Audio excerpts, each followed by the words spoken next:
ሰላም ጤና ይስጥልን ውድ የአሮማ ሚዲያ ቤተሰቦቻችን የሰዓቱን ዜናዎች እንደሚከተለው እናቀርባለን። አብራችሁን ቆዩ። በሺዎች የሚቆጠሩ አሜሪካውያን ትራምፕን በመቃወም አደባባይ ወጡ። ፕሬዝዳንት ዶናልድ ትራምፕ በቅርቡ የወሰዷቸውን እርምጃዎች በመቃወም ቅዳሜ ዕለት በሺዎች የሚቆጠሩ ሰዎች በአሜሪካ የተለያዩ ከተሞች አደባባይ ወጥተዋል። ራሳቸውን 50501 በማለት የሚጠሩት ሰልፈኞች አደባባይ የወጡት የአሜሪካ አብዮት ጦርነት የተጀመረበት 250ኛው በዓል ታሳቢ በማድረግ ነው። ተቃዋሚ ሰልፈኞች 50 ተቃዋሚዎች 50 ግዛቶች አንድ ንቅናቄ የሚለውን ለመግለጽ 50501 በማለት ራሳቸውን ይጠራሉ። በዋይት ሃውስ ከስቴላ መሸጫ ማዕከላት እንዲሁም ከበርካታ ከተሞች መነሻቸውን በማድረግ ቅሬታቸውን ገልጸዋል። ብዙዎቹ በስህተት ወደ ኤል ሳልቫዶር የተወሰደውን ኪልማር አብርጌሎ ጋርሲያ እንዲመለስ ጠይቀዋል። አሜሪካ ውስጥ የፖለቲካ ተቃዋሚዎች በጣም የተለመዱ እየሆኑ መጥተዋል። በሚያዝያ ወር መጀመሪያ ላይ በመላ ሀገሪቱ የተካሄደው እጃችሁን አንሱ የሚለው የተቃውሞ ሰልፍ በ10 ሺዎች የሚቆጠሩ ሰዎች ተሳትፈውበታል። ጋሉፕ የተሰኘው ተቋም በቅርቡ በሰበሰበው የህዝብ አስተያየት 45% መራጮች የትራምፕን የሩብ የስራ አመራር አፈጻጸም ደግፈዋል። ጋሉፕ የተሰኘው ተቋም በቅርቡ በሰበሰበው የህዝብ አስተያየት 45% መራጮች የትራምፕን የሩብ ዓመት የስራ አፈጻጸም ደግፈዋል። ትራምፕ በመጀመሪያው አስተዳደር ዘመናቸው በተመሳሳይ ወቅት የነበራቸውን ድጋፍ ከ41% ከፍ እያለ ነበር። እንደ አውሮፓውያኑ አቆጣጠር ከ1952 እስከ 2020 መካከል ለተመረጡ ፕሬዝዳንቶች በመጀመሪያ ሩብ ዓመት አማካኝ 60% የህዝብ ድጋፍ አግኝተው ነበር። የቅዳሜው ለተቃውሞ አደባባይ የወጡ ሰዎች የመንግስትን ብቃት በሚገመግም መስሪያ ቤት ወይም ዶጅ የተለያዩ ስራዎች እንዲዘጉ መደረጋቸውን የትራምፕ አስተዳደር የኤል ሳልቫዶር ዜጋ የሆነውን አብርጌሎ ጋርሲያ እንዲመለስ ለማድረግ ፈቃደኛ ለመሆኑን ጨምሮ በርካታ የትራምፕ እርምጃዎችን አንስተው ተቃውሞ አሰምተዋል። ጊሃድ አልጀንዲ ለሲኤንኤን እንደተናገረው ከሆነ የአብርጌሎ ጋርሲያ መባረር ለመቃወም በዋይት ሃውስ የተደረገውን ተቃውሞ ተቀላቅሏል። ትራምፕ ኤል ሳልቫዶር እንድትመልሰው በቀላሉ ግፊት ሊያደርጉ ይችላሉ ብሎ ያምናል። ምንም እንኳን ተቃውሞ በአጠቃላይ ሰላማዊ ነበር ቢባልም የዲሞክራቲኩ ተወካይ ሱሃስ ሱብራማኒያ አንድ ሰው የትራምፕ ምስል በመያዝና በህዝቡ መካከል በማለፍ ቁጣ ለመቀስቀስ ሞክሯል ሲሉ በገጽ ኤክስ ላይ ቪዲዮ ለጥፈዋል። ብዙ ሰልፈኞች ሀገሪቱ በእንግሊዝ አገዛዝ ላይ ያቀጣጠለችውን አብዮት የጀመረችበት መግለጫ የሆነውን ንጉሥ አያስፈልግም የሚለውን ምልክት ይዘው ታይተዋል። በማሳቹሴትስ ደግሞ የሌክሲንግተንና የኮሪደር ጦርነቶችና የተቃዋሚው የፖል ሪቨር የፈረስ ግልቢያን በማስታወስ ከተከበረበት ወቅት ተመሳሳይ መልእክቶችን ተላልፈዋል። ቅዳሜ ዕለት በቦስተን የ50501 ሰላማዊ ሰልፍ ተካሂዷል። ከትዳር አጋሩ ከልጁና ከልጅ ልጆቹ ጋራ ለተቃውሞ አደባባይ የወጣው ቶማስ ባስፎርድ ለአሶሺየትድ ፕሬስ እንደተናገረው ይህ በአሜሪካ ውስጥ ለነጻነት በጣም አደገኛ ጊዜ ነው። ሰዎች የዚችን ሀገር አመጣጥና አንዳንድ ጊዜ ለነጻነት መታገል እንዳለብን እንዲያውቁ ፈልጋለሁ ብሏል። በተለይም የኢኮኖሚ ረገድ የትራምፕ ተወዳጅነት እያሽቆለቆለ ይመስላል። በጥር ወር ስልጣን ሲረከቡ የነበራቸው ተቀባይነት 47% ነበር ሲሉ ጋሉፕ ተናግረዋል። በቅርቡ በሮይተርስ ወይም አይፕሶስ ባደረጓቸው የህዝብ አስተያየቶች ተቀባይነታቸው ስልጣን በተረከቡበት ቀን ከነበረበት 47% ወደ 43% ዝቅ ብሏል። በተመሳሳዩ የህዝብ አስተያየት 37%ዎቹ ብቻ በኢኮኖሚ ላይ ያላቸውን አፈጻጸም ደግፈዋል። ቃለ መሐላ በፈጸሙበት ዕለት ይህ አሃዝ 42% ነበር። በዚህ ወር መጀመሪያ ላይ ትራምፕ ወደ ዋይት ሃውስ ከተመለሱ ወዲህ በመቶ ሺዎች የሚቆጠሩ አሜሪካውያን በአገር አቀፍ ደረጃ ትልቅ የተባለ የተቃውሞ ሰልፍ ለማድረግ ተሰባስበዋል። ከዚህ በፊት የተደረገው የተቃውሞ ሰልፍ ቅዳሜ ዕለት ከተደረገው ይበልጣል የተባለ ሲሆን በሁሉም አሜሪካ ግዛቶች በ1200 አካባቢዎች ተካሂዷል።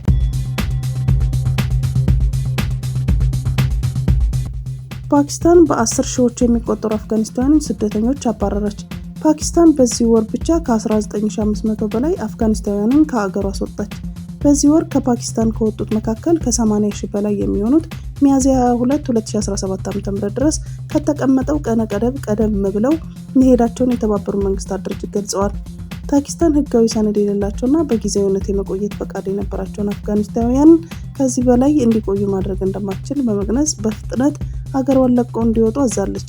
በየቀኑ ከ700 እስከ 800 የሚደርሱ ቤተሰቦች ከአገር እንዲወጡ እየተደረጉ መሆኑን የታሊባን ባለስልጣን ተናግረዋል። በመጪዎቹ ወራት እስከ 2 ሚሊዮን የሚደርሱ ሰዎች ፓኪስታንን ለቀው እንዲወጡ ይደረጋል ተብሎ ይጠበቃል።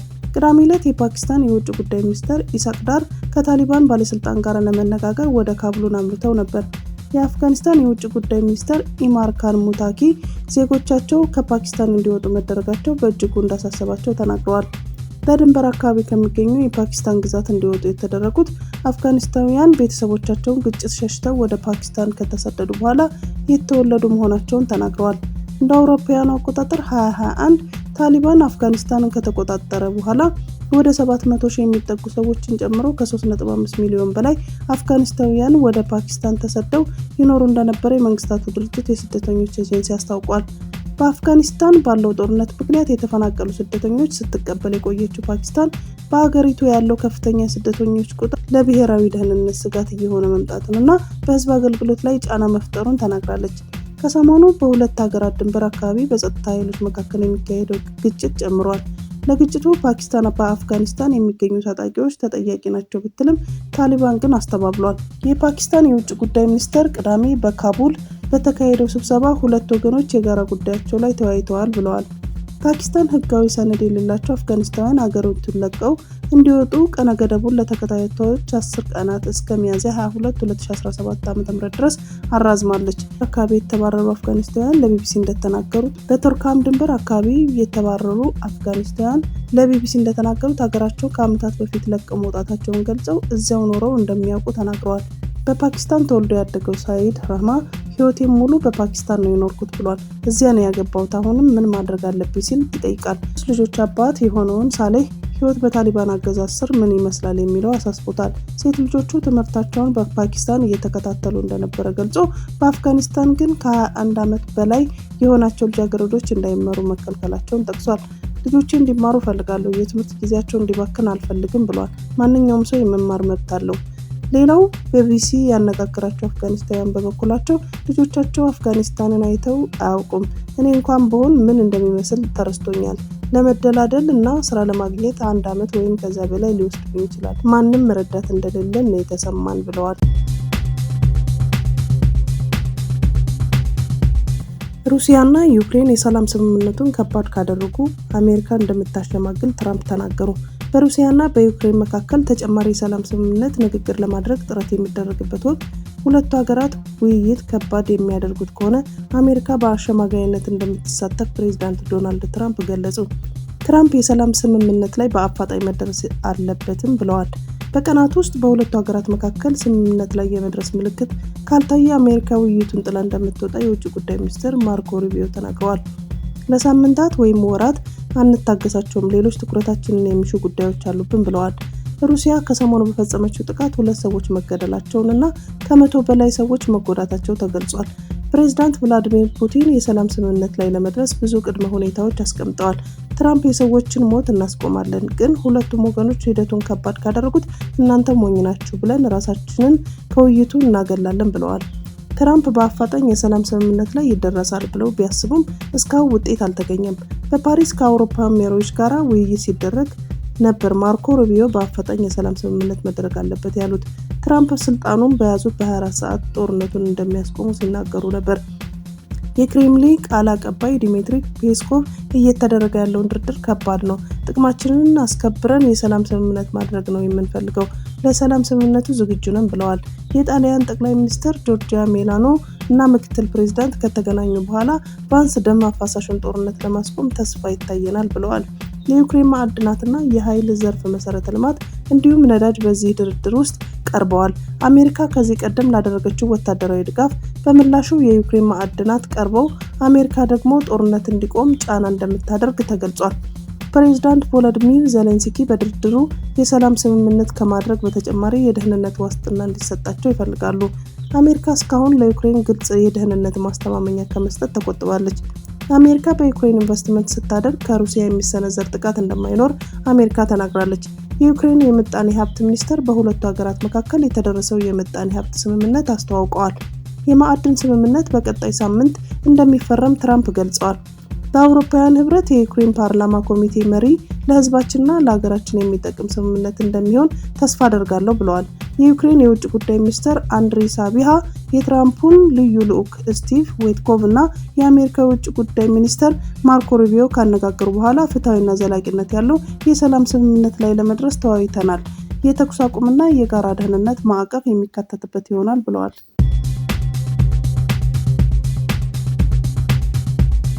ሩሲያ ለፋሲካ በዓል ያደረገችውን የተናጠል ተኩስ አቁም ተጣሰ። ዜሌንስኪ የጣሰችውን ሩሲያ መሆኗን ሲገልጹ፣ ሩሲያ በበኩሏ ዩክሬን ላይ ጣቷን ቀስራለች። የሩሲያ መከላከያ ሚኒስቴር ባወጣው መግለጫ ዛሬ ሌሊት በድንበር አካባቢዎችን ጨምሮ ዩክሬናውያን ወደ 900 ያህል ጥቃት መፈጸማቸውን አስታውቀዋል። በዚህም ሰዎች መሞታቸውን፣ መቁሰላቸውንና ሰላማዊ መሰረተ ልማቶች መውደማቸውን አስረድተዋል። ሚኒስትሩን ጨምሮ ፕሬዝዳንት ፑቲን በሰጡት ትዕዛዝ መሰረት የተናጠል ተኩስ አቁም የፋሲካ በዓል እስከሚጠናቀቅ ድረስ ጠብቆ እንደሚቆይ አስታውቋል። ይሁንና የዩክሬን ፕሬዝዳንት ዜሌንስኪ ግን ሩሲያ በዛሬው ሌሊት ቢያንስ 59 ጥቃት መፈጸሟን ገልጿል። በተለያዩ የጦር ግንባሮች ላይ ተፈጸመ ባሉት በዚህ ጥቃት 5 ሰዎች መቁሰላቸውን ጠቁመው የዩክሬን ወታደሮች የአጸፋ ምላሽ እንደሰጡ አስረድተዋል። ዜሌንስኪ ጨምረው ሩሲያ ራሷ ያወጣችውን የተኩስ አቁም ጥሰዋለች፣ ይህንንም በተገቢ ማስረጃ አስደግፈን ለአጋሮቻችን እናቀርባለን ብለዋል። ሲቀጥሉም ፑቲን ምናልባት የጦር ሀሳባቸውን ሙሉ በሙሉ አይቆጣጠሩትም ወይንም ይህንን ጦርነት ለማስቆም ምንም አይነት ፍላጎት የላቸውም ያሉት ዜሌንስኪ ለፋሲካ በዓል በኋላ ቢያንስ የ30 ቀናት ተኩስ አቁም እንዲደረግ ጥሪ አቅርበዋል።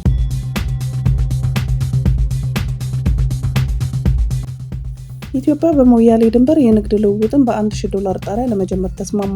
የኢትዮጵያና ኬንያ ለ2 ዓመታት በዘለቀ ድርድር የአፍሪካ አህጉራዊ ነፃ የንግድ ቀጠና ማዕቀፍ የሁለትዮሽ ንግድ ልውውጥ ለማቀላጠፍ የሚያስችል የመግባቢያ ስምምነት ተፈራርመዋል። በዚህ መሰረት በሞያሌ ድንበር ላይ ለሚደረጉ የሸቀጦች ንግድ የመጀመሪያ ጣራ $1000 እንዲሆን ተወስኗል። በሞምባሳ የተጠናቀቀው ይህ ስምምነት የንግድ ሂደቶችን በማቅለል የድንበር ማህበረሰቦችን የኢኮኖሚ እንቅስቃሴ ለማሳደግ ያለመ ነው። በስምምነቱ የኢትዮጵያ የድንበር ንግድ ዞን ከሞያሌ በ50 ኪሎ ሜትር እንዲሁም የኬንያ ደግሞ በ100 ኪሎ ሜትር ርቀት ላይ የሚወሰን ሲሆን ነጋዴዎችን በጋራ በተስማሙበት የምርት ዝርዝር መሰረት እስከ $1000 የሚደርስ የንግድ ልውውጥ በወር እስከ 4 ጊዜ ድረስ ማካሄድ ይችላሉ ተብሏል። ይህ ስምምነት የንግድ ዋጋ ጣሪያዎችን፣ የጉዞ ድግግሞሽና የድንበር ንግድ ዞኖች የመሳሰሉ ጉዳዮችን የመዳሰስ ለ2 ዓመታት በዘለቀ ድርድር የተገኘ ውጤት ነው። በኬንያና ኢትዮጵያ መካከል ያለውን የንግድ ግንኙነት ጠቀሜታ የሚያሳዩ የቅርብ ጊዜ መረጃዎች እንደሚያመለክቱት እንደ አውሮፓውያን አቆጣጠር በ2023 ኢትዮጵያ በምስራቅ አፍሪካ ለኬንያ ትልቁን የኤክስፖርት መዳረሻ ነበረች። ኬንያ ወደ ኢትዮጵያ ካበላከቻቸው ሸቀጦች $86.2 ሚሊዮን ገቢ ያገኘችው ሲሆን ከኢትዮጵያ ወደ ኬንያ የገቡት ምርቶች በዋናነት ቡና፣ ሻይ፣ ህይወት ያላቸው እንስሳትና የዘይት እህሎች ሲሆኑ መጠናቸው $36.7 ቢሊዮን የአሜሪካ ዶላር መድረሱ ይታወቃል። የአሜሪካ መንግስት አንድ ሶማሊያዊትን ለጠቆማ $5 ሚሊዮን ጉርሻ እንደሚሰጥ አስታወቀ። ይህች ሴት ካድራ ኢሳ ትባላለች። በአይኤስ ውስጥ አጥፍቶ መጥፋትና የቦምብ ፍንዳታዎችን ማስተባበርና ማቀነባበር ከፍተኛ ሚና እንዳላት የአሜሪካ ውጭ ጉዳይ መስሪያ ቤት ገልጿል። እንዲሁም አዳዲስ ሰዎችን በመመልመልና የድርጅቱ ዓላማን በማሰራጨት በኩል ወሳኝ አስተዋጽኦ እንዳደረገች ጠቅሷል። በተለይ በሶሪያ ድርጅቶች እንዲስፋፉ የዚች ሴት ሚና ቀላል እንዳልነበር አስረድቷል። የአሜሪካ ውጭ ጉዳይ መስሪያ ቤት ባወጣው መግለጫ ይህችን ሴት ተጠያቂ መሆን ይኖርባታል ብሏል። ስሟና ፎቶግራፏንም በዓለም አቀፍ የአሸባሪ ዝርዝር ውስጥ አካቷል። የ129 የፌዴራል መስሪያ ቤት ሰራተኞች የትምህርት ማስረጃ ሐሰተኛ ሆኖ ተገኘ። የፌዴራል መስሪያ ቤቶች ላይ በተደረገ ፍተሻ የ129 የፌዴራል መስሪያ ቤት ሰራተኞች የትምህርት ማስረጃ ሐሰተኛ ሆኖ መገኘቱን የትምህርት ሚኒስቴር ገለጸ። ፕሮፌሰር ብርሃኑ ነጋ የ2017 የበጀት ዓመት የ9 ወራት አፈጻጸም ለሕዝብ ተወካዮች ምክር ቤት ባቀረቡበት ወቅት እንደተናገሩት ትምህርት ሚኒስቴር የፌዴራል መስሪያ ቤት ሰራተኞችን የትምህርት ማስረጃ የማጣራት ስራ እያከናወነ ይገኛል። በመጀመሪያ ዙር ከ280 የፌዴራልና ተጠሪ ተቋማት መስሪያ ቤቶች ከሲቪል ሰርቪስ ኮሚሽን በተላከው መረጃ መሰረት የ32815 ሰራተኞች የትምህርት ማስረጃ ትክክለኝነት ማጣራቱን አብራርተዋል። በዚህም የ129 ሐሰተኛ የትምህርት ማስረጃ የተገኘ ሲሆን የ469 ሰራተኞች ማስረጃ ያልተሟላ በመሆኑ የሲቪል ሰርቪስ ኮሚሽን ተመላሽ ተደርጓል ብለዋል። ከዚህም በኋላ የዲፕሎማ ትምህርት ማረጋገጫ ወረቀት በፌዴራል ትምህርት ሚኒስቴር ታትሞ የሚሰጥ ሲሆን ከዚህ በፊት በዩኒቨርሲቲ ሲሰጥ የቆየው ሂደት እንደማይቀጥል ተናግረዋል። በትምህርት ስርዓቱ ላይ እየዋሉ ያሉ የትምህርት መረጃዎች ተአማኒነት፣ የወቅታዊነትና የጥራት ችግር የነበረባቸው በመሆኑ ይህንን ለመቅረፍ አዲስ ዲጂታል የመረጃ ስርዓት በመላው ሀገሪቱ ተግባራዊ ማድረግ ላይ እንደሚገኝ ገልጸዋል። ቻይናና ግብጽ የመጀመሪያውን የጋራ የአየር ኃይል ልምምድ አደረጉ። ዛሬ የተከናወነው ይህ ልምምድ ኤግልስ ኦፍ ሲቪላይዜሽን 2025 የሚል መጠሪያ የተሰጠው መሆኑን አናዶል ዘግቧል። እንደ ዘገባው ልምምዱ የተደረገው በግብጽ አየር ኃይል ጦር ሰፈር ሲሆን የቻይና ተዋጊ ጀቶች፣ የቅድመ ማስጠንቀቂያ ጀቶች፣ የጭነት ሄሊኮፕተሮች እና ሌሎች በስፍራው ተገኝተው ልምምዱን አከናውነዋል። እነዚህ መካከል ጄ10ሲ ተዋጊ ጀት፣ ዩ20 የተሰኘው ዘመናዊ የጦር አውሮፕላን እና KG-500 እንደሚገኙበት ጠቅሷል። ግብጽ በዚህ ልምምድ ላይ የተሳተፈችው ሚግ-29 የተሰኙ ተዋጊዎች ጀቶች በመያዝ መሆኑን ዘገባው አስረድቷል። ይህ ልምምድ በሁለቱ ሀገራት መካከል ያለውን ትብብር በመተማመን ላይ የተመሰረተ መሆኑን ያሳያል ሲል የቻይና መከላከያ ሚኒስቴር ገልጸዋል። የአልቃይዳ አጋር ቡድን ቤኒን 7 ወታደሮችን ገድያለሁ ሲል አስታወቀ። የአልቃይዳ ተባባሪ ጀማህ ኑስራት የተሰኘው ታጣቂ ቡድን በሰሜን ቤኒን በሚገኘው 2 ወታደራዊ ማዕከሎች ላይ ባደረገው ወረራ 70 ወታደሮችን መግደሉን ተናግሯል። ይህ ከፍተኛ እልቂት በሀገር ውስጥ በታጣቂዎች የተፈጸመው መሆኑን ከስፍራው የሚወጡ ዘገቦች አመላክተዋል። ከቅርብ ዓመታት ወዲህ አይኤስ እና ከአልቃይዳ ጋር ግንኙነት ያላቸው ቡድኖች ከሳህል ክልል አልፎ ወደ ሰሜን ግዛቶች በማስፋፋታቸው የምዕራብ አፍሪካ ግዛትና የባህር ዳርቻዋ ቶጎ ተከታታይ ጥቃቶች ደርሶባቸዋል። የቤኒን ጦር ቃል አቀባይ አቤኔዘር ሆንፎጋ በጉዳዩ ላይ አስተያየት ከመስጠት ተቆጥበዋል። የጀማህ ኑስራት ታጣቂ ቡድን የሰጠውን መግለጫ እንደሚያሳየው ከሆነ ግን ቤኒን ሰሜናዊ ምስራቅ ካንዲ ግዛት ከዋና ከተማዋ ኮቶኖ 500 ኪሎ ሜትር ርቃ በምትገኘው አልቦሪ ውስጥ በሚገኙ 2 ወታደራዊ ማዕከሎች ላይ በፈጸመው ጥቃት 70 ወታደሮች ተገድለዋል። የሳህል የታጣቂዎች ቡድን እንቅስቃሴ ስር ከመስደዱ በፊት በ2012 በሰሜናዊ ማሊ በቱዋሬግ አመጽ የተጀመረ ነበር። በመቀጠል ወደ ጎረቤት ቡርኪና ፋሶና ኒጀር ተዛምቶ በቅርቡ እንደ ቤኒን ባሉ የባህር ዳርቻ በምዕራብ አፍሪካ ሀገራት ሰሜናዊ ክፍል ደርሷል። በ2020 እስከ 2023 ባሉት ዓመታት በማሊ፣ ቡርኪና ፋሶና ኒጀር 5 ወታደራዊ መፈንቅለ መንግስት እንዲቀሰቀስ ምክንያት የሆነውን ይኸው ግጭት በሺዎች የሚቆጠሩ ሰዎች እንዲገደሉ ምክንያት ሲሆን በሚሊዮኖች የሚቆጠሩት ደግሞ ተፈናቅለዋል። ደቡብ ሱዳን የአሜሪካ መንግስትን በይፋ ይቅርታ ጠየቀች። በደቡብ ሱዳን ምክትል ፕሬዝዳንት ቤንጃሚን ቦልሜል ፊርማ ዛሬ የወጣው መግለጫ እንደገለጸው ይህንን ይቅርታ የሚያደርሱ ከፍተኛ ባለስልጣናት በሚቀጥሉት ቀናት ወደ ዋሽንግተን ዲሲ ይጓዛሉ። ከእነዚህም መካከልም የፋይናንስ ፕላን ሚኒስትሩ፣ የብሔራዊ ባንክ ገዢውና የኢሚግሬሽን መስሪያ ቤት ኃላፊው እንደሚገኙበት አስታውቀዋል። በአሜሪካና በደቡብ ሱዳን መካከል ውዝግብ የተፈጠረው ደቡብ ሱዳን ከአሜሪካ የተባረሩ አንድ ግለሰብን አልቀበልም በማለቷ እንደሆነ ይታወሳል። ደቡብ ሱዳን ግለሰቡ የኮንጎ ዜጋ ናቸው በሚል ለመቀበል ፈቃደኛ ባለመሆኗ አሜሪካ የደቡብ ሱዳናውያን ቪዛ በሙሉ መሰረዟን ማስታወቋ አይዘነጋም። ይህን ተከትሎ የደቡብ ሱዳን መንግስት ግለሰቡን እንደሚቀበል የገለጸ ሲሆን አሜሪካ ግን ውሳኔዋን እስካሁን ድረስ አልቀለበሰችም። የደቡብ ሱዳንም ምክትል ፕሬዝዳንት በዛሬው መግለጫቸው በተፈጠረው ስህተት ከአሜሪካ ጋር ውዝግብ ውስጥ መግባታችን ይቅርታ እንጠይቃለን፣ ጉዳዩንም በትብብር መንፈስ ለመፍታት ዝግጁነታችንን እንገልጻለን ብለዋል። በአሁኑ ወቅት ከአሜሪካ ለመባረር ዝግጁ የሆኑ 173 ደቡብ ሱዳናውያን ያሉ ሲሆን ከነዚህ በህጋዊ መንገድ ለመቀበል ዝግጁ መሆናቸውንም አስታውቀዋል። በሚቀጥሉት ቀናት ወደ ዋሽንግተን ዲሲ የሚጓዙት የሀገሪቱ ከፍተኛ ባለስልጣናት በዚህ ጉዳይ ላይ ምክክር ለማድረግ ፈቃደኛ መሆናቸውንም መግለጫው ጨምሮ አስረድቷል።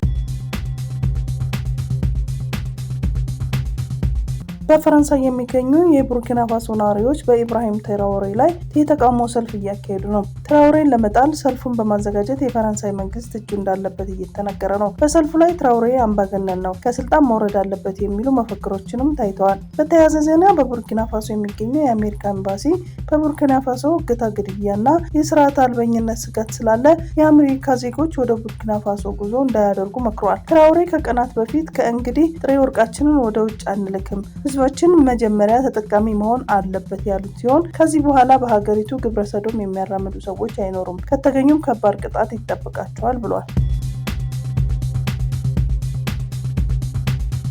የአሜሪካ ታሪፍ በኢትዮጵያ የአበባ ላኪዎች ላይ ስጋት ፈጠረ። የፕሬዝዳንት ትራምፕ አስተዳደር የጣለው አዲስ ታሪፍ በአፍሪካ አበባ ላኪዎች ላይ ተጽዕኖ እያሳደረ መሆኑ ተገለጸ። በተለይ ባለፉት ጥቂት ዓመታት በአሜሪካ ገበያ ውስጥ ለመግባት ከፍተኛ ጥረት ያደረጉ የኢትዮጵያ አበባ ላኪዎች አሁን ላይ ይህ ታሪፍ እንቅፋት እየሆነባቸው ነው። ሪፖርተር እንደዘገበው በአሁኑ ወቅት አሜሪካ የሚጣለው 10% ታሪፍ ለአዲሱ የተቆረጡ አበባ ላኪዎች ከባድ ፈተና ፈጥሯል። ይህ አዲስ ታሪፍ በአሜሪካ ላይ ከዚህ ቀደም በነበረው 3% የአበባ ቀረጥ ላይ የሚጨምር ሲሆን ይህ ከፍተኛ ጭማሪ ላኪዎች ባለፉት 4 ዓመታት በአሜሪካ ገበያ ያገኙትን እድገት ሊያዘገየው ይችላል ተብሎ ይጠበቃል። ምንም እንኳን ከኢትዮጵያ ከሚላከው የአበባ ምርት ውስጥ 2/3 ወደ ኔዘርላንድስ የሚሄድ ቢሆንም አሜሪካ ባለፈው ዓመት $45 ሚሊዮን ገቢ በማስገኘት ተስፋ ሰጪ ገበያ ሆና ቆይታለች። ይሁን እንጂ አዲሱ ታሪፍ የኢትዮጵያ አበባዎች ዋጋ እንዲጨምር በማድረግ በክልሉ ከሚገኙ ሌሎች እንደ ኢኳዶር እና ኮሎምቢያ ካሉ የአበባ ላኪዎች ጋር ተወዳዳሪነታቸው እንዲቀንስ ሊያደርግ ይችላል።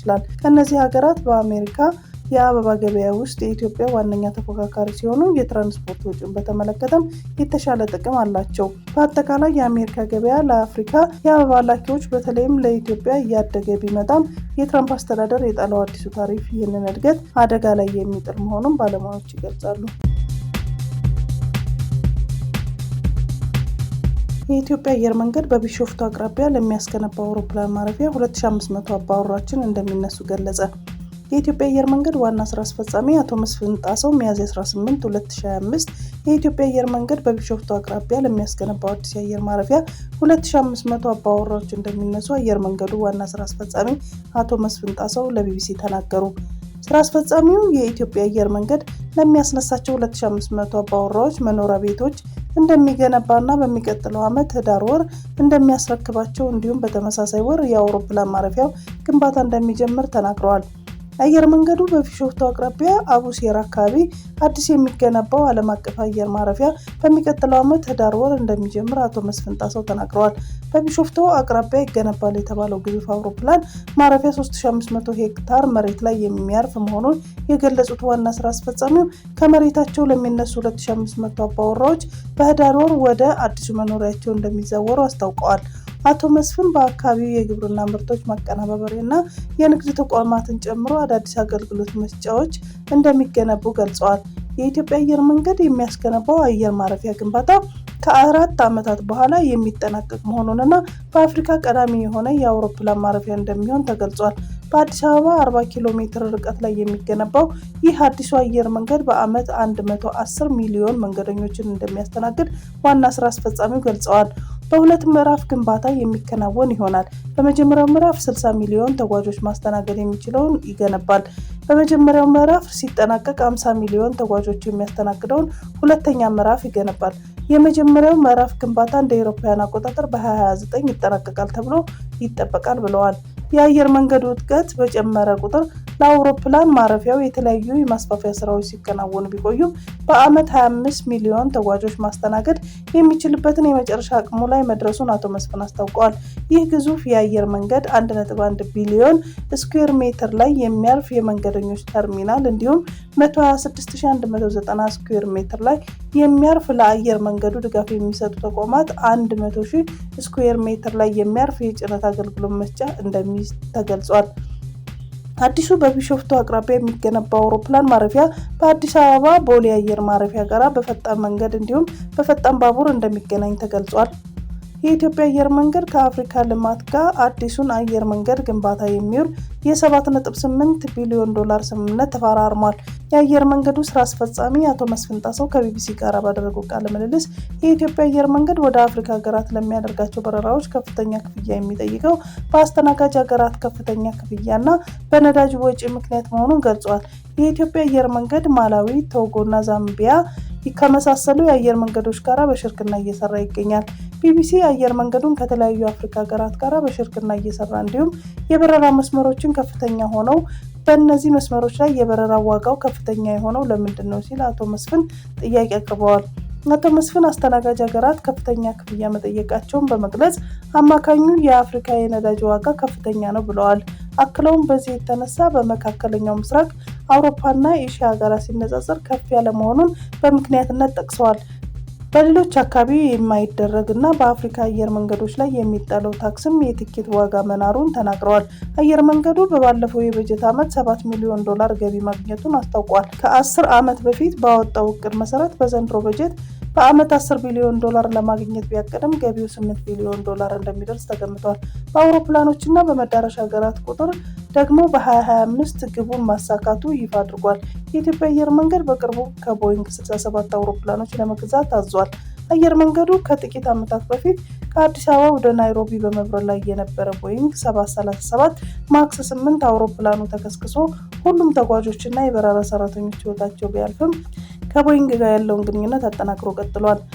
ግንኙነቱ አውሮፕላኖችን ከመግዛት ያለፈ ነው የሚሉት አቶ መስፍን ከነዚህም መካከል አንዳንድ የአውሮፕላን አካላት በኢትዮጵያ ተመርተው ቦይንግ አዳዲስ አውሮፕላኖችን ሲያመርት የሚጠቀምባቸውን ጭምር በመሆናቸው ግንኙነታችን በጣም ጠንካራ ነው ሲሉ መልሰዋል።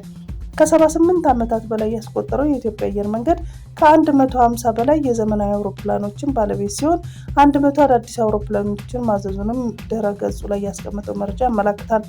ወደ 142 ዓለም አቀፍ መዳረሻዎች የሚበረው የኢትዮጵያ አየር መንገድ ከነዚህ ውስጥ 70ዎቹ የአፍሪካ ሀገራት ከተሞች ናቸው። የኢትዮጵያ አየር መንገድ ለተከታታይ 6 ዓመታት አፍሪካ ምርጥ አየር መንገድ ከመባል ባለፈ በርካታ ሽልማቶችን ለማግኘት በቅቷል። በኮንትሮባንድ ንግድ የተሳተፉ ከ50 በላይ የቡና ላኪዎች እገዳ ተጣለባቸው።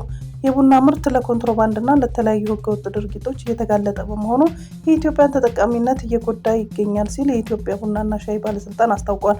የባለስልጣኑ ምክትል ዋና ዳይሬክተር አቶ ሻፊ ኡመር እንደተናገሩት ቡናን ከአልባሌ ነገር እንዳይውል ለማድረግ በሶፍትዌር አማካኝነት እያንዳንዱ ምርት ከመነሻ እስከ መድረሻ መድረሱን ለማረጋገጥ የሚያስችል የቁጥጥር ስራ እየተከናወነ ይገኛል።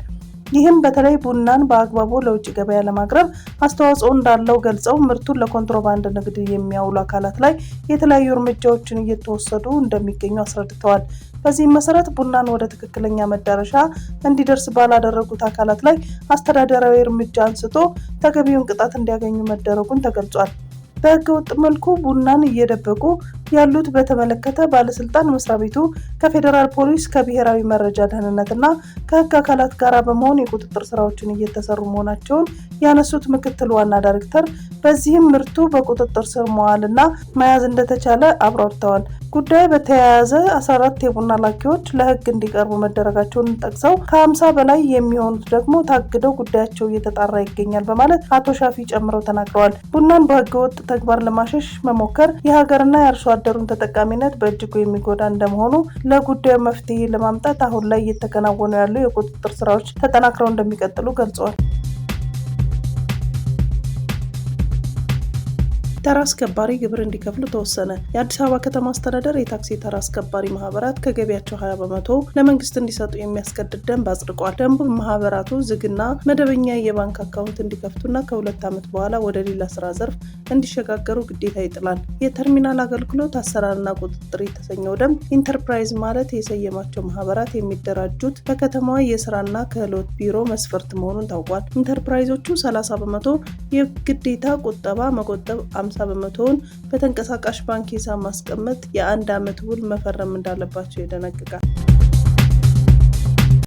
ዩክሬን የኔቶ አባል እንደማትሆን የሚገልጸው የአሜሪካ አቋም ይስማማናል ሲል ክሬምሊን ገለጸ። የሩሲያ ቤተ መንግስት የሆነው ክሬምሊን ዛሬ ባወጣው መግለጫ አሜሪካ ያስተላለፈችውን መልእክት የሚያረካ መሆኑን አስታውቋል። ትናንት የአሜሪካ ልዩ መልእክተኛ የሆኑት ጄኔራል ኬት ኬሎግ ባደረጉት ንግግር የዩክሬን የኔቶ አባልነት ጉዳይ በጠረጴዛው ላይ አይኖርም ማለታቸው ይታወሳል። የአሜሪካ ፕሬዝዳንት ትራምፕ በተደጋጋሚ ለዚህ ጦርነት ዋናው መንስኤ የዩክሬን የኔቶ አባል ለመሆን መፈለግ መሆኑን ሲገልጹ መቆየታቸው የሚታወቅ ነው። የክሬምሊን ቃል አቀባይ ዲሚትሪ ፔስኮቭ ሲናገሩ ከዋሽንግተን መንግስት የተለያዩ ኃላፊዎች የዩክሬን የኔቶ አባልነት ጉዳይ እንደማይሳካ መስማታችን ያስደስታል ብለዋል። ጨምሮ በአሜሪካ በሚመራው ኔቶ ውስጥ የዩክሬን ብትቀላቀል ለሩሲያ ብሔራዊ ደህንነት ትልቅ ስጋት እንደሚፈጥርባት አስረድተዋል። ይህ በእንዲህ እንዳለ ፕሬዝዳንት ትራምፕ በማህበራዊ ሚዲያቸው ላይ በጻፉት መልእክት ደግሞ በዚህ ሳምንት ሩሲያና ዩክሬን የተኩስ አቁም ስምምነት ላይ ይደርሳሉ ብለዋል።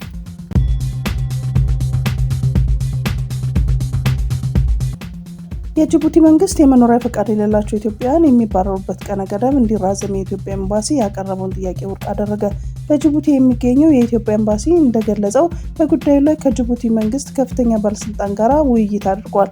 ኤምባሲ ባወጣው መግለጫ የጅቡቲ መንግስት ህጋዊ መኖሪያ ፈቃድ የሌላቸው የውጭ ዜጎች ከኤፕሪል 3 እስከ ሜይ 2 ድረስ ባለው ጊዜ በፈቃደኝነት ወደ ሀገራቸው እንዲመለሱ የሚል ማሳሰቢያ ማውጣቱንና ይህንንም የማይተገብሩ በፖሊሶች ኃይል ወደ ሀገራቸው እንዲመለሱ የሚደረግ መሆኑን ማስታወቁን አስታውሷል። ከዚህ በመነሳት ኤምባሲው ከጅቡቲ ከፍተኛ ባለስልጣን ጋር ውይይት ማድረጉን ገልጿል። በውይይቱ ወቅትም ህጋዊ መኖሪያ ፈቃድ የሌላቸውና በጅቡቲ የሚኖሩ ኢትዮጵያውያን ብዛት ያላቸው መሆኑን፣ ትምህርታቸውን በመከታተል ላይ የሚገኙ ዜጎች መኖራቸውን፣ በንግድ ስራ ላይ የተሰማሩ ኢትዮጵያውያን እቃዎቻቸውን አጣርተው መሸጥ ስላለባቸውና በተለያዩ ቦታዎች ተቀጥረው የሚሰሩ ዜጎች ያልተከፈላቸው ውዝፍ ደመወዝ ስላለና በፍርድ ቤት ያላለቀ ጉዳይ ያላቸው ዜጎች መኖራቸውን ማንሳቱን አስታውቋል። በመሆኑም ኢትዮጵያውያን ወደ ሀገራቸው የሚመለሱበት ቀነ ገደብ በ3 ወር እንዲራዘም ጥያቄ ማቅረቡን አስረድቷል። ይሁንና የጅቡቲ መንግስት ባለስልጣን ይህንን ጥያቄ ውድቅ ማድረጋቸውን ይፋ አድርጓል።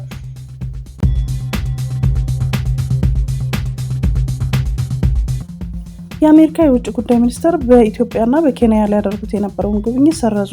የአሜሪካ የውጭ ጉዳይ መስሪያ ቤት ኃላፊ ማርኮ ሩቢዮ በናይሮቢና በአዲስ አበባ ሊያደርጉት የነበረውን ጉብኝት መሰረዛቸው ተሰምቷል።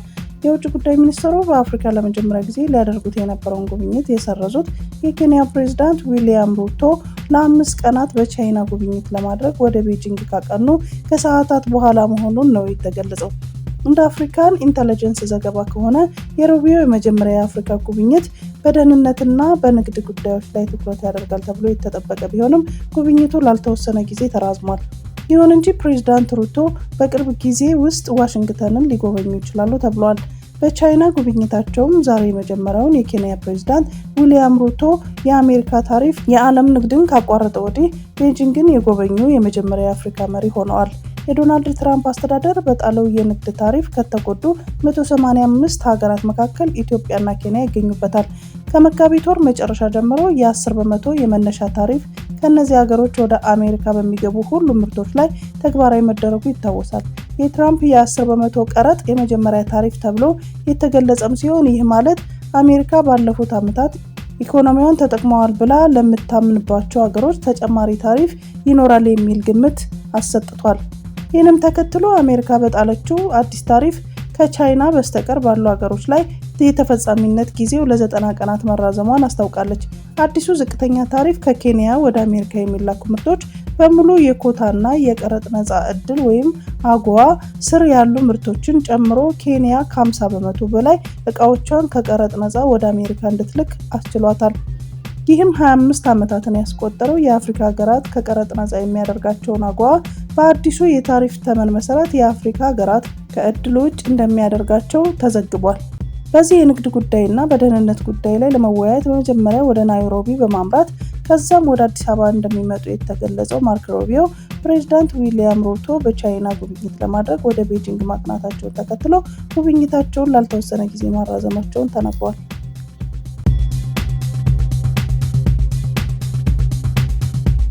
በአሜሪካ አንድ ከንቲባ ቤት የሌላቸው ሰዎች በነፃ አደንዛዥ እጽ በመስጠት እንዲሞቱ ማድረግ ይቻላል አሉ። በአሜሪካ የላንካስተር ከተማ ከንቲባ መንገድ ላይ የሚያድሩ ቤት የሌላቸው ሰዎች አደንዛዥ መድኃኒት በመስጠት ለምን እንዲሞቱ አናደርጋቸውም የሚል ሀሳብ አቅርበዋል። እንደ እርሳቸው አባባል የሚፈልጉትን ያህል አደንዛዥ እጽ የሆነውን ፌንታኒን በነፃ ለመስጠት ዝግጁ ናቸው። ይህ እጽ ከሃይሮይን በብዙ እጥፍ የሚበረታ ኃይለኛ ሰው ሰራሽ ኦፒዮይድ ነው። አንድ መጠን እንኳን ሊገድል ይችላል። በአሜሪካ በየዓመቱ በ10 ሺዎች የሚቆጠሩ ሰዎች በፌንታኒን ይሞታሉ። በእውነቱ ከንቲባው ነፃ የእጽ አቅርቦት በመስጠት ቤት የሌላቸውን ሰዎች የዘር ማጥፋት ወንጀል ለመፈጸም አስበዋል የሚል ወንጀል አቀርቦባቸዋል። ከንቲባው ቤት የሌላቸው ሰዎች ከሌሉ የቤት እጦት ችግር አይኖርብንም ሲሉ መናገራቸውንም የሀገሪቱ መገናኛ ብዙሃን ዘግቧል።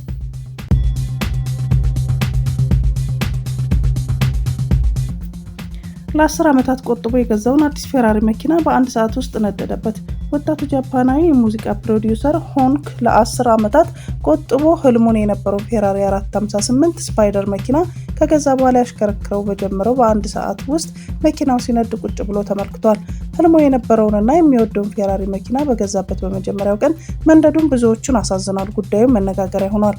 የ33 ዓመቱ ወጣት መኪናውን በገዛበት ዕለት በጃፓን ቶኪዮ ውስጥ በሚገኘው ቡሽቶ ፈጣን መንገድ ላይ የተደሰተ የነዳው ቢሆንም ደስታውን አብሮት የቆየው ለደቂቃዎች ብቻ ነበር። ባለፈው ሳምንት ሮብ ዕለት ነበር ሆንኮን መኪናውን የተረከበው። መኪናውን እንደተረከበ ለሙከራ መንዳት ይጀምራል። በዚህ መሃል በውጭ በኩል ከጎን ጭስ ይመለከታል። ከሌላ መኪና የሚመጣ ይመስለውና ችላ ይለዋል። አጠገቡ የነበረው መኪና ርቆ ቢሄድም ጭሱ ከጎኑ አልተወገደም። ይህኔ የጨሰ ያለው የራሱ አዲስ ፌራሪ መኪና መሆኑን ይጠራጠርና ዳር ይይዛል። እየነደደ ያለውን በእርግጥ የሱ መኪና ነበር። ስልክ አውጥቶ ለእሳት አደጋ ይደውላል። እሳት አደጋ እስኪደርስለት ከ20 ደቂቃ በላይ ያላነሰ ጊዜ ፈጅቷል። ይህ ሲሆን ምን ማድረግ ያልቻለው ሆንግ ኮንግ የገዛ አዲስ ፌራሪ መኪና ሙሉ በሙሉ ሲነድ ቁጭ ብሎ መመልከት ተገዷል። ሆንግ ኮንግ ከክስተቱ በኋላ በኤክስ ገጹ ላይ ባጋራው ጽሑፍ በጃፓን ውስጥ እንዲህ አይነት አስቀያሚ ክስተት የገጠመኝ እኔም ብቻ እንደሆንኩ ይሰማኛል። $306,000 አውጥቼ ሳልመው የኖርኩትን አዲስ ፌራሪ መኪና በገዛም ከ1 ሰዓት በኋላ ለማስተዛዘኛ የተረፈኝ ይህ ፎቶ ብቻ ነው ሲል የተቃጠለ መኪናውን ፎቶ ምስል አያይዞ አስነብቧል።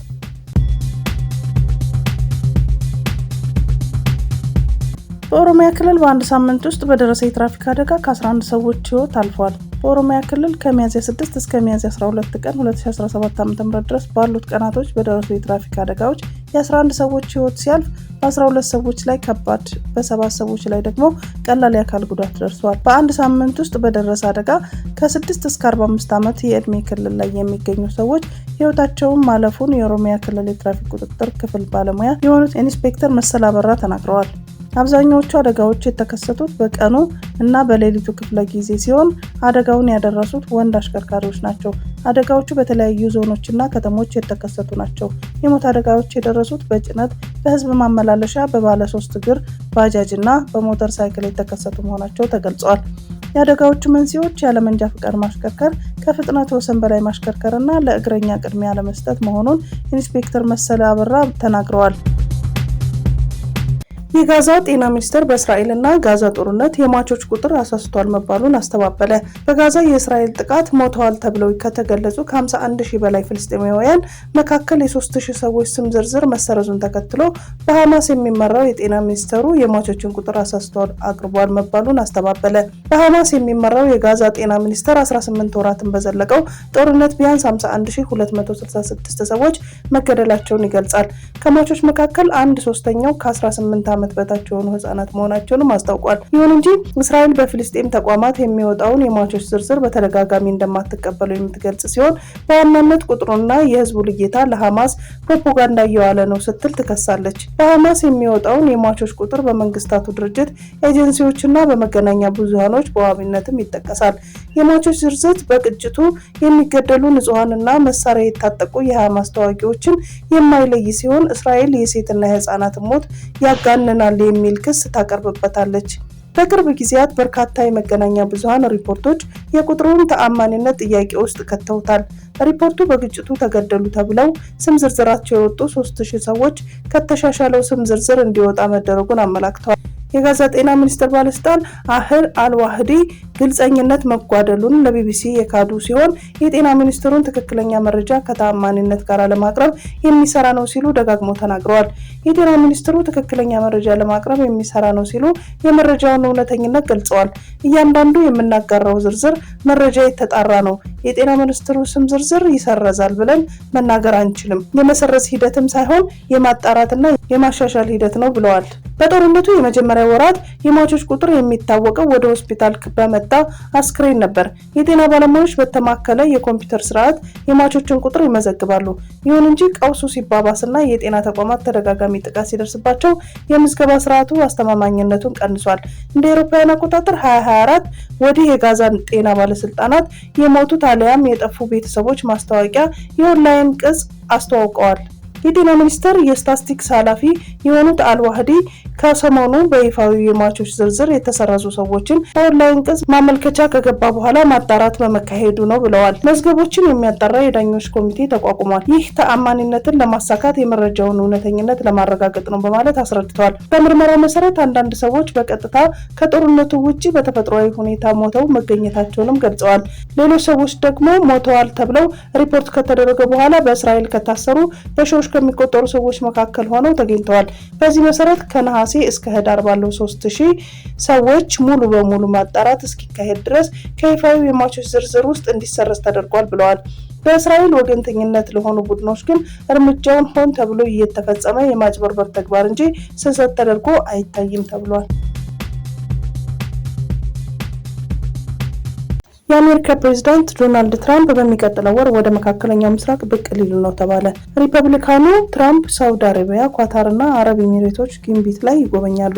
ወደ ቀጠናው ከፈረንጆቹ ግንቦት 13 እስከ 16 ሲመጡ በርካታ ጉዳዮችን ግምት ውስጥ አስገብተው ነው ተብሏል። በመጀመሪያው ዙር የፕሬዝዳንትነት ዘመናቸውን ትተውት የሄዱትን የመካከለኛ ምስራቅ ፖለቲካ በአሁኑ ጉብኝታቸው እንደሚያገኙትም ተናግረዋል። ኢራንና ሳውዲ አረቢያ በቻይና አማካኝነት መታረቃቸውን እንዲሁም እስራኤልና ሐማስ የገቡበትን ጦርነት እንግዳ ጉዳይ ይሆንባቸዋል ተብሏል። ትራምፕ ወደ መካከለኛው ምስራቅ የሚጓዙት ፖለቲካዊ መፍትሄ ለማምጣት ነው የተባለ ሲሆን እስከዛው ግን ከኢራን ጋር ያለው ውጥረት ወይ ይረግባል አሊያም ይለይለታል የሚል መረጃ ወጥቷል። በየመን ከሁቲዎች ጋር ያለው ውጥረትም አብሮ ፖለቲካዊ ግምት ውስጥ የሚገባ ጉዳይ ነው ብለዋል የፕሬዝዳንቱ ቢሮ ኦቫል ኦፊስ። ፕሬዝዳንቱ እስከዛው የጋዛ ጦርነት መቋጨት ካልቻሉም በመካከለኛው ምስራቅ መልካም አቀባበል አይጠብቃቸውም እየተባለ ነው። የዶናልድ ትራምፕ ጉዞ ከፍተኛ ወታደራዊና ፖለቲካዊ ትርጓሜ እንደሚኖረው ሳይታለም የተፈታ ነው። በህንድ ካሽሚር በቱሪስቶች ላይ በተከፈተ ጥቃት ቢያንስ 26 ሰዎች ተገደሉ። በህንድ ጃሙና ካሽሚር ግዛት ውስጥ ታጣቂዎች በቱሪስቶች ላይ በከፈቱት ጥቃት 26 ሰዎች ሲገደሉ ሌሎች 17 ሰዎች መቁሰላቸውን ሮብ ዕለት ፖሊስ አስታውቋል። ፖሊስ በመግለጫው ኦክሎ እንዳስታወቀው በሀገሪቱ ከተፈጸመው አስከፊ ጥቃት መካከል አንዱ ሲሆን በህንድ እንዲህ አይነት ክስተት ሲያጋጥመን ከሁለት አስርተ ዓመታት በኋላ ነው ተብሏል። ጥቃቱ በፖሃልጋም በተሰኘው አካባቢ በሚገኘው ሜዳማ ስፍራ ሲሆን ከሞቱት ሰዎች መካከል 25 ህንዳውያንና አንድ የኔፓል ዜጋ መሆናቸውን ፖሊስ ገልጿል። እንደ አውሮፓውያን አቆጣጠር ከ2008 የሙምባይ ግድያ በኋላ በህንድ ውስጥ በሰላማዊ ዜጎች ላይ የከፋው ጥቃት ነው ተብሏል። ጥቃቱን ተከትሎ ጠቅላይ ሚኒስትር ናሬንድራ ሞዲ የሳውዲ አረቢያ የሁለተኛ ቀናት ጉብኝታቸውን አቋርጠው ሮብ ጠዋት ወደ ኒው ዴልሂ ተመልሰዋል። የገንዘብ ሚኒስትሯ ኒርማላ ሲታራማን የዩናይትድ ስቴትስ እና የፔሩ ጉብኝታቸውን በዚህ አስቸጋሪና አሳዛኝ ጊዜ ከህዝባቸው ጋር ለመሆን በሚል ማስጠራታቸውን ተናግረዋል።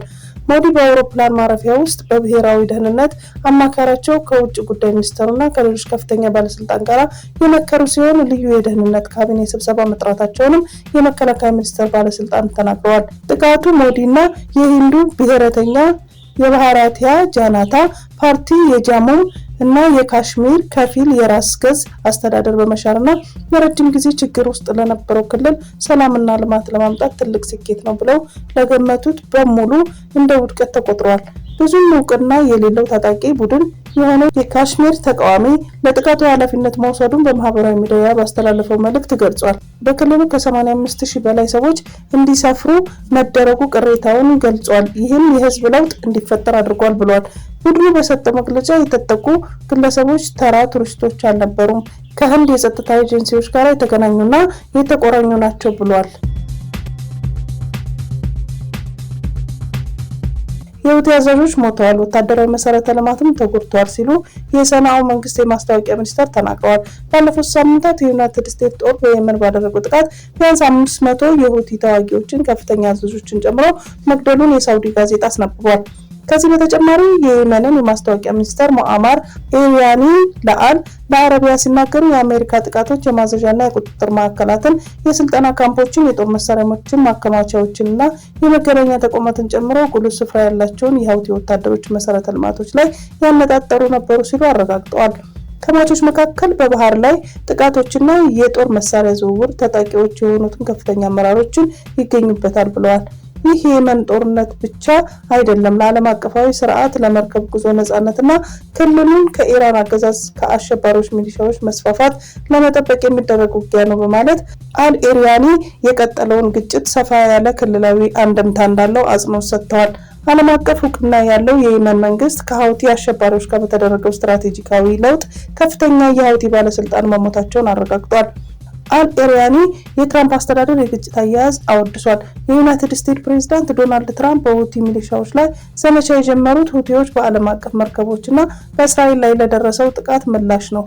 የዩናይትድ ስቴትስ ማዕከላዊ እዝ የቡድኑን የገንዘብ ድጋፍና ሎጂስቲክን ለማቋረጥ በሚደረገው ጥረት በምዕራብ የመን የነዳጅ ማደያ መውደሙን በቅርቡ አረጋግጧል። የዩናይትድ ስቴትስ ጥቃቶች በርካታ የሁቲ ማሰልጠኛ ካምፖችን አውድመዋል፣ የቡድኑ አየር መከላከያ ስርዓትም በእጅጉ አዳክመዋል፣ እንዲሁም ሰው አልባ አውሮፕላኖችና ሚሳኤሎችን ጥቃቶችን በተለይም በቀይ ባህር እና በባብ አልማንዳብ የማጥቃት አቅማቸው ቀንሷል ሲል አልአረቢያ ዘግቧል። ሁቲዎች የኪሳራቸውን መጠን በይፋ አላሳወቁም። የየመን ባለስልጣን እንደሚሉት ከሆነ ግን ቡድኑ በድጋፍ ስራቸው ውስጥ ሁከት እንዳይፈጥር በማሰብ ቤተሰቦች ዝም እንዲሉ ጫናና የሐሰት መረጃ ዘመቻዎችን ከፍተዋል ብለዋል። አሁን በመካከለኛው ምስራቅ ያለውን አለመረጋጋት ለኢራንና በአካባቢው ለዓመታት የዘለቀው የዓለም አቀፍ ቸልተኝነት ውጤት ነው ተብሏል። ይህንን አዝማሚያ ለመቀልበስ የአሜሪካ ቀጣይ ውሳኔ ወሳኝ ነው ሲል አል-ኤሪያኒ ተናግረዋል። ከሱዳን የተፈናቀሉ 7000 በላይ ኢትዮጵያውያን ሰሜን ወሎ መግባታቸው ተገለጸ። ከ7000 በላይ ኢትዮጵያውያን ከሱዳን ተፈናቅለው አማራ ክልል ሰሜን ወሎ ዞን መግባታቸውን የዞኑ አደጋ መከላከልና ምግብ ዋስትና ጽሕፈት ቤት አስታውቀዋል። የጽሕፈት ቤቱ ኃላፊ አለሙ ይመር ከቅርብ ጊዜ ወዲህ ከሱዳን ድንበር ተፈናቅለው ሀርቦ ወረዳ በሚገኙ መጠለያ ጣቢያ የሚገኙ ፍልሰተኞች ቁጥር ከጊዜ ወደ ጊዜ እንዳሻቀበ የገለጹ ሲሆን 945 አባወራዎች ወይም ከ7000 በላይ ሰዎች መሆናቸውን ተናግረዋል። አክለው ከሀገር ውስጥም ሆነ ከጎረቤት ሀገራት ተፈናቅለው ወደ ዞኑ የሚገቡ ተፈናቃዮች ሀርቦ ወረዳ በሚገኘው መጠለያ ጣቢያ ይገኛሉ ብለዋል። የተፈናቃዮቹ ቁጥር ከአቅማችን በላይ ሆኗል ያሉት ኃላፊው የመጠለያ ጣቢያ ካምፖች ሲመሰረቱ ለ6 ወር ብቻ እንዲያገለግሉ ቢሆንም አሁን 7 ዓመት እየሆናቸው እንደሚገኝ አስረድተዋል። ከታሰበ በላይ ረጅም ዓመት ያገለገሉ ካምፖችን በእርጅና ምክንያት ከጥቅም ውጭ እየሆኑ እንደሚገኙም አንስተዋል። መጪው ክረምት እንደመሆኑ የችግሩ አሳሳቢነት ከግንዛቤ ውስጥ በማስገባት ለሚመለከተው አካላት ከክልል እስከ ፌዴራል ባለው የአደጋ መከላከልና ምግብ ዋስትና ጥያቄ ብናቀርብም ምላሽ እያገኘን አይደለም ብለዋል። በሰው ሰራሽና በተፈጥሮ አደጋዎች ምክንያት ከተለያየ የሀገሪቱ ክፍልና ከሱዳን የተፈናቀሉ 32800 በላይ ተፈናቃዮች በ7 መጠለያ ጣቢያዎች ውስጥና ከማህበረሰቡ ጋር ተቀላቅለው እየኖሩ መሆኑን መዘገባችን ይታወሳል። በቡርኪና ፋሶ መሪ ኢብራሂም ትራውሬ ላይ ያነጣጠረ የመፈንቅለ መንግስት ሙከራ ከሸፈ። የመፈንቅለ መንግስት ሙከራ በርካታ ወታደራዊ አባላትን ያሳተፈ እንደነበረ የሀገሪቱ የደህንነት ሚኒስትር መሐማዱ ሳና አስታውቀዋል። የሀገሪቱ የደህንነት አገልግሎት ተቋማት የሴራውን አካል በሆኑ የቡርኪናቢ ወታደሮችና የታጣቂዎች ቡድን መሪዎች መካከል የነበረውን ግንኙነት በመጥለፍ የሚገኙበትን ቦታና ወታደራዊ እንቅስቃሴዎችን ዝርዝር ሁኔታ እንዳገኙ ሚኒስትሩን ጨምሮ ገልጸዋል። በቡርኪና ፋሶ ፕሬዝዳንት ላይ የተሴረው መፈንቅለ መንግስት በመጀመሪያ ሚያዝያ 8 ቀን ለማካሄድ ታቅዶ እንደነበረ ሚኒስትሩ ተናግረዋል። በአዲስ አበባ የሚገኘው የአሜሪካ ኤምባሲ በሰጠው ማስጠንቀቂያ ከተፈቀደላቸው የቆይታ ጊዜ በአሜሪካ የሚቆዩ ሰዎች ድጋሚ ወደ አሜሪካ እንዳይገቡ መደረግን ጨምሮ የሕግ ተጠያቂነትን እንደሚያስከትል ይወቁ ብሏል። የቆንስላ ኦፊሰሩ ያለውን የጉዞ ታሪክና ጥፋቶች ማየት ስለሚችሉ ማምለጥ የሚችሉበት መንገድ የለም ነው ያሉ። ከዚህ ቀደም በአምባሳደሩ ኤልቪን ማሲንጋ አማካኝነት በሕገ ወጥ መንገድ ወደ አሜሪካ መግባት፣ ቪዛ ለማግኘት መዋሸት፣ ያለ ሕጋዊ የስራ ፍቃድ ስራ መስራትና የቪዛ ጊዜ ካበቃ በኋላ በአሜሪካ መቆየት ከባድ ቅጣት ያስከትላል ሲል ማስጠንቀቂያ ሰጥቶ እንደነበረ ይታወሳል። ይህን መሰል ማስጠንቀቂያ በአዲስ አበባ የሚገኘው የአሜሪካ ኤምባሲ ብቻ ሳይሆን በሌሎች ሀገራት የሚገኙ ኤምባሲዎችንም በተመሳሳይ ይህን ማስጠንቀቂያ እየሰጡ ይገኛሉ።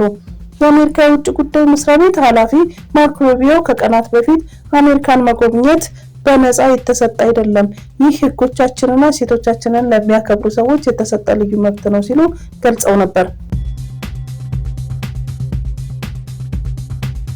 በኢትዮጵያ በድምር 10 ሚሊዮን ሕዝብ የምግብ እጥረት እንዳጋጠማቸው የዓለም ምግብ ፕሮግራም አስታወቀ። የዓለም ምግብ ፕሮግራም ድጋፎች በመቀነሳቸው 650 ሺህ ለሚሆኑት እናቶችና ህጻናት ሲያቀርበው የነበረውን ድጋፍ ማቋረጡን ገልጿል። በአሁኑ ወቅት 4.4 ሚሊዮን ነፍሰ ጡር እናቶች የተመጣጠነ ምግብ ድጋፍ እንደሚያስፈልጋቸው በኢትዮጵያ የዓለም ምግብ ፕሮግራም ዳይሬክተር ዝላታን ሚሊሲቺ ተናግረዋል። ሚሊሲቺ በጄኔቫ በነበረው ውይይት ላይ ለጋዜጠኞች በሰጡት ማብራሪያ ችግሩ በሶማሊያ፣ አፋር፣ ትግራይ እና ኦሮሚያ ክልሎች በተለየ መልኩ መንሰራፋቱን ገልጸዋል። ህወሓት አንጃ የተቆጣጠረውን ጊዜያዊ አስተዳደር ለውጥ አያመጣም ሲል ሳልሳይ ወያነ ትግራይ ፓርቲ ገለጸ። ፓርቲው ዛሬ በመቀሌ በሰጠው ጋዜጣዊ መግለጫ በጀነራል ታደሰ ወረደ የሚመራው ጊዜያዊ አስተዳደር የህወሓት አንጃ ስልጣኑን እንዲቆጣጠር ፈቃድ እንደሰጠው ገልጿል። የፕሪቶሪያል ስምምነት አንቀጽ 10 መሰረት የሚመሰረተው ጊዜያዊ አስተዳደር ሁሉን ያካተተ እንዲሆን የደነገገ ቢሆንም አሁን የተመሰረተው ካቢኔ ግን ይህንን አለማሟላቱን አስታውቋል። አሁን ያለው ጊዜያዊ አስተዳደር ካቢኔ በዶክተር ደብረጽዮን ለሚመራው ህወሓት ተላልፎ የተሰጠ ነው ያለው ፓርቲው እንደ ምሳሌ የከተማ ልማት ቢሮ፣ የውሃ ሀብት ቢሮ፣ የትምህርት ቢሮና የጤና ቢሮ እንዲሁም ሌሎች ስልጣኖችን በዚህ ቡድን መያዛቸውን አስረድቷል። በአንድ ኃይል የበላይነት የተያዘው ጊዜያዊ አስተዳደር ለትግራይ ዘላቂ ለውጥ ማምጣት አይችልም ያለው ሳልሳይ ወያነ እንዲህ አይነቱ ድርጊት ወደ አምባገነንነት ሊያመራ እንደሚችል አሳስቧል። በመሆኑም ጊዜያዊ አስተዳደሩ ካቢኔው ሁሉንም ባካተተ መልኩ እንዲቀየር ጥሪ አቅርቧል። ከጋዜጠኞች እንዲህ አይነት ቅሬታ ከማቅረባቸው በፊት ከጄኔራል ታደሰ ጋር በጉዳዩ ላይ ተወያይታችሁ ነበር ወይ የሚል ጥያቄ የተነሳላቸው የፓርቲው አመራሮች ጉዳዩን በተመለከተ ከጊዜያዊ አስተዳደሩ ጋር ለመነጋገር ያደረግነው ጥረት አልተሳካም በማለት መልሰዋል። ህንድ ከፓኪስታን ጋር የምትዋሰንበትን ድንበር ዘጋች። ህንድ ድንበሯን የዘጋችው በምታስተዳድረው የካሽሚር ግዛት ጥቃት ተከፍቶ የ26 ጎብኚ ህይወት ካለፈ በኋላ ነው። ህንድ ድንበሯን ከመዝጋቷ በተጨማሪ የፓኪስታን ዲፕሎማቶችንም ማባረሯን ስትገልጽ፣ ፓኪስታን ህንድ ለወሰደችው እርምጃ አጸፋ ለመስጠት ዛሬ ብሔራዊ የደህንነት ስብሰባ ታደርጋለች ተብሏል። ሁለቱ ሀገራት በካሽሚር ላይ ይገባኛል ጥያቄ የሚያነሱ ሲሆን ይህንን ጥቃት ማን እንደፈጸመው የታወቀ ነገር የለም ተብሏል። ህንድ በተጨማሪ በሁለት ሀገራት መካከል በዓለም ባንክ አደራዳሪነት የኢንዱስ ውሃን ለመጋራት ተፈርሞ የነበረውን ውል ማፍረሷን ገልጻለች። በተጨማሪ ህንድ ለፓኪስታን ዜጎች በሰጠችው ልዩ ቪዛ መብት ወደ ሀገሯ የገቡ ፓኪስታናውያን በ48 ሰዓት በሀገሯ እንዲወጡ ስታዝ በፓኪስታን ላይ ያላት ወታደራዊ ዲፕሎማት እንደምታስወጣም ተናግራለች። ፓኪስታን በጥቃቱ ላይ የኔ ተሳትፎ የለበትም ያለች ሲሆን የህንድ መገናኛ ብዙሃን ጥቃቱን በፓኪስታን የሚደግፍ ታጣቂ ፈጽሞበታል ብለው ዘግበዋል። ሁለቱ የኒውክሌር የጦር መሳሪያ ታጣቂ ጎረቤት ሀገራት በካሽሚር ይገባኛል ጥያቄ የሚነሱ ሲሆን በ2019 በዚሁ ጉዳይ ወደ ግጭት መግባታቸው ይታወሳል። ደቡብ አፍሪካ በሀገሪቱ ልታደርግ የነበረውን የ1% ተጨማሪ እሴት ታክስ ወይም ቫት ጭማሪ ማስቀረቷ ተገለጸ። በሀገሪቱ ከቀጣይ ወር ጀምሮ 0.5% እና በሚቀጥለው ዓመት ሌላ 0.5 ተጨማሪ እሴት ታክስ ላይ ጭማሪ ለማድረግ የቀረበውን እቅድ ተቃውሞ እንደቀረበበት ተገልጿል። የተጨማሪ እሴት ታክሱ በሀገሪቱ የጥምር መንግስት ውስጥ አለመግባባት እንደፈጠረ ሲገለጽ፣ የሀገሪቱ ሁለት ትልልቅ ፓርቲዎች የአፍሪካ ናሽናል ኮንግረስ እና ዲሞክራቲክ አሊያንስ ጭማሪውን ተቃውመዋል። በጥምር መንግስቱ ትልቁ ፓርቲ ዲሞክራቲክ አሊያንስ የታክስ ጭማሪውን በመቃወም ጉዳዩን ፍርድ ቤት ያቀረበ ሲሆን በፓርላማው ውስጥ የቀረበው የታክስ ማሻሻያ ጥያቄ በመቃወም ድምጽ መስጠቱ ተገልጿል። በመሆኑም የተጨማሪ እሴት ታክሱ በ15% እንደሚረጋና ጭማሪ እንደማይደረግ የሀገሪቱ የፋይናንስ ሚኒስቴር ባወጣው መግለጫ መግለጹን ሮይተርስ ዘግቧል። የሀገሪቱ የፋይናንስ ሚኒስቴር የተጨማሪ እሴት ታክስ ማሻሻያውን ለማስቀረት የወሰነውን ከፖለቲካ ፓርቲዎችና ከፓርላማ ኮሚቴዎች ጋር ሰፊ ምክክር በማድረግ ነው ያሉ ሲሆን የውሳኔው ሀሳቦችን በጥንቃቄ ማጠን እንደሚያስፈልግ ተናግረዋል። ፕሬዚዳንት ትራምፕ አዲስ ለሚወለዱ ህጻናት $5000 እንደሚሰጡ ቃል ገቡ። ትራምፕ የእናቶች የወሊድ መጠን ለማበረታታት አዋጭ ያሏቸውን እርምጃዎች እየወሰዱ ነው ተብሏል። ውሳኔው አሜሪካን እንደገና ጤናማ ማድረግ ከሚለው የቀድሞ ፕሬዚዳንት ጆን ኤፍ ኬኔዲ እቅድ አካል መሆኑ ተገልጿል። የወቅቱ የአሜሪካ መንግስት አሜሪካውያን እንዲያገቡና ብዙ ልጆች እንዲወልዱም እያበረታታ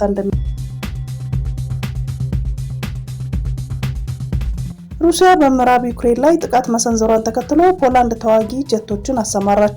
ፖላንድ ሩሲያ በምዕራባዊ ጎረቤቷ ዩክሬን ላይ ጥቃት ካደረሰች በኋላ የአየር ክልሏን ለመጠበቅ በሚል ተዋጊ አውሮፕላኖችን ማሰማራቷን የፖላንድ ጦር ኃይሎች ኦፕሬሽን ኮማንድ አስታውቋል። ዜሌንስኪ በአደራዳሪዎች ክሪሚያን ለሩሲያ እንዲሰጡ የቀረበላቸውን ጥያቄ ውድቅ ካደረጉና ትናንት ሊደረግ የነበረውን የለንደን ድርድር መክሸፉን እንዲሁም ትራምፕም ዜሌንስኪን ዛሬ አቅነዝንዞታል ማለታቸውን ተከትሎ ሩሲያ በኪየቭ ላይ በፈጸመችው ጥቃት እስካሁን 9 ንጹሃን ዜጎች መገደላቸውን የዩክሬን ሚዲያዎች አስታውቀዋል። ሩሲያ የሚሳኤልና የድሮን ጥቃቶች ከሟቾች በተጨማሪ ከ60 በላይ ዜጎች ቆስለዋል።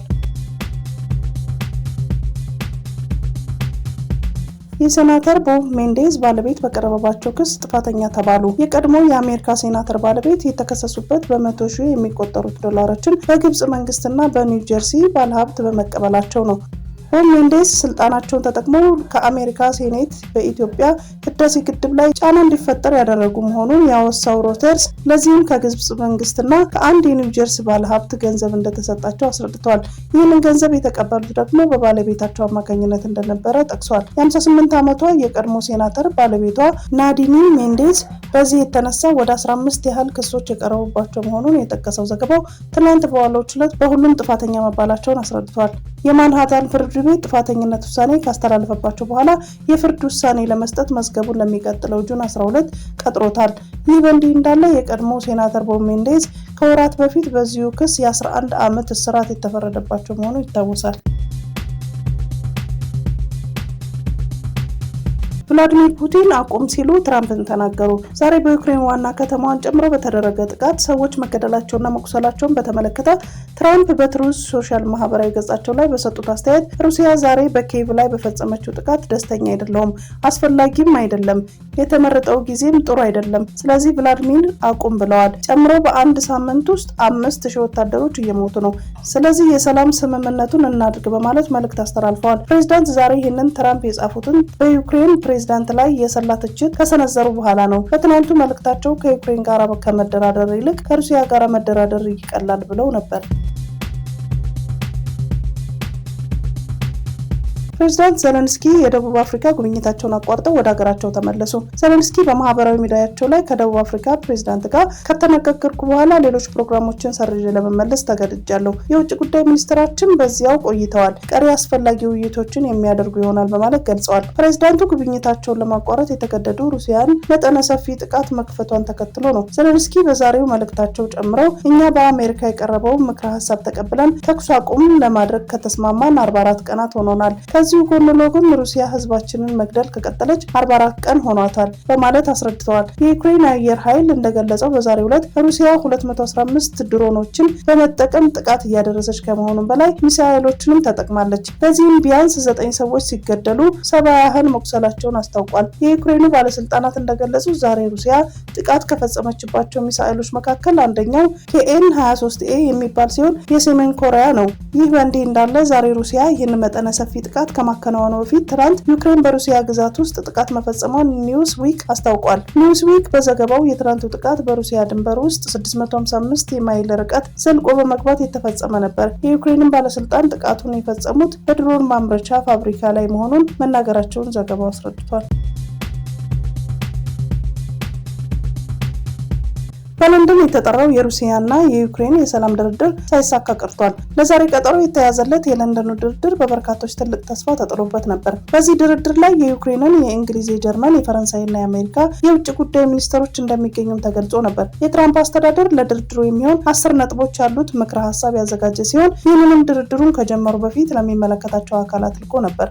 ምክረ ሀሳቡን የተመለከቱት ፕሬዝዳንት ዘለንስኪ ግን በተለይ ክሬሚያን የሩሲያ ግዛት አድርገው እንዲቀበሉ የቀረበውን ሀሳብ ፈጽሞ እንደማይቀበሉት አስታውቀዋል። ይህን ተከትሎ የአሜሪካ ውጭ ጉዳይ ሚኒስትር ማርኮ ሩቢዮ በድርድሩ ላይ እንደማይሳተፉ ገልጸዋል። በፈረንሳይና ጀርመንም ተመሳሳይ አቋማቸውን በመያዝ የዛሬው ድርድር ሳይሳካ መቅረቱን ሮይተርስ ዘግቧል። እንደ ዘገባው ይህ ትልቅ ተስፋ ተጥሎበት የነበረው ድርድር ለሌላ ጊዜ ተላልፏል። ዋሽንግተን ፖስት ጋዜጣ እንደዘገበው ደግሞ አሜሪካ ለዛሬ ድርድር ካቀረበቻቸው ምክረ ሀሳቦች ውስጥ ክሬሚያን የሩሲያ ግዛት አድርጎ መቀበል፣ በሩሲያ የያዙትን አካባቢዎች ራስ አገዝ እንዲሆኑ ማድረግ፣ የዩክሬን የኔቶ አባል እንደማትሆን ነገር ግን የአውሮፓ ህብረት አባል መሆን እንደምትችል በሩሲያ ላይ የተጣሉት ማዕቀቦች እንዲነሱ የሚሉ ይገኙበታል። በተያያዘ የዛሬውን ድርድር አለመሳካት ተከትሎ የአሜሪካ ምክትል ፕሬዝዳንት የሆኑት ጄዲ ቫንስ ከዚህ በኋላ አሜሪካ ከአደራዳሪነት ራሷን ልታገል እንደምትችል አስታውቀዋል።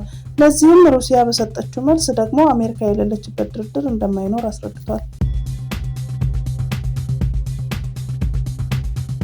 በሩሲያ የሚኖሩ አንድ የ80 ዓመት ባለጸጋ ከ6ኛ ፎቅ አፓርታማ ላይ ወድቀው የተረፉት መንገድ አስገራሚ ሆኗል። ከፎቅ ላይ የወደቁት አዛውንት መሬት ላይ ሳይሆን ያረፉት በቆመ መኪና ላይ በመሆኑ ለመትረፋቸው ምክንያት ሆኗቸዋል። በሚኖሩበት ህንፃ ላይ ቤታቸውን መስኮት በማጽዳት ላይ እያሉ ነበር በመስኮት በኩል ወደታች የወደቁት። በሲሲቲቪ ካሜራ የተገኘው ምስል እንደሚያሳየው የ80 ዓመቱ አረጋውያን መኪና ላይ ከወደቁ በኋላ ለመነሳት ጥረት ሲያደርጉ ይስተዋላል። እንደ ሩሲያው አሪዮ ዘገባ ከፎቅ ላይ የወደቁት አዛውንት ከወደቁበት መኪና ላይ በመውረድ የጎረቤታቸውን እርዳታ መጠየቃቸውን ጉዳዩን ይበልጥ መነጋገሪያ አድርጎታል። ይህም በሩሲያ ማህበራዊ ድረገጾች ላይ መነጋገሪያ ሲሆን ብዙዎቹ እድለኛ ስለመሆናቸው ገልጸዋል። በኋላ ላይም ጤንነታቸውን ለማረጋገጥ ጎረቤታቸው ወደ ሆስፒታል እንደወሰዷቸው በመጠየቅ አብረው መሄዳቸውንና አስፈላጊ እርዳታ እየተደረገላቸው የሩሲያው አሪዮ ዘግቧል። ፖሊስም ጉዳት የደረሰባቸው ምክንያት ለማወቅ ባደረገው ምርመራ ከጥንቃቄ ጉድለት እንጂ ምንም አይነት በሌላ አካል የተሰነዘረባቸው ጥቃት አለመኖሩን አረጋግጫለሁ ብሏል። ይሁን እንጂ ፖሊስ አሁንም ጉዳዩን እየመረመረ መሆኑን አሳውቋል።